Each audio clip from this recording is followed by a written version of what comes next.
Hey guys, so my name's Chris Longton. I'm in the weed identification class. I'm currently standing in a field of turnips that we had planted next to the river down here. And I will be doing this video on Redroot Pigweed.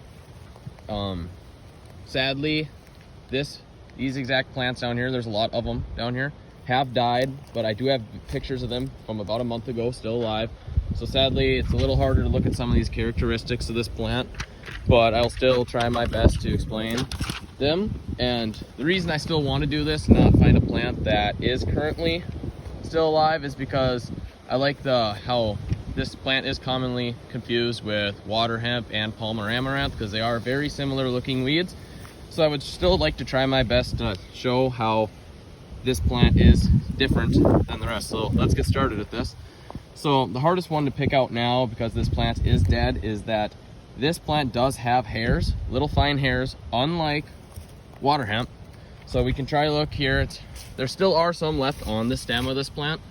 A lot of them have fallen off, but every once in a while here you do see a little fine hair somewhere. There's one there, it just fell off. But there is some dead leaves that have fallen down here too, and it's probably very hard to see on camera, but there are still little fine hairs on this plant. You can kind of see on the corners of them, there are still hairs on the leaves of this plant.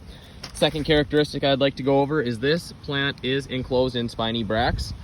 Not that that's too much different than the other ones, but it still is a characteristic of these types of plants in general that keeps them different from other types of weeds. So you can see there, plant is enclosed in tiny bracts. So that's pretty cool. Last one I would like to go is that the stem is often reddish, more commonly on the bottom of the plant. You can really see it down there. I can pull a plant out because the roots are also very commonly red.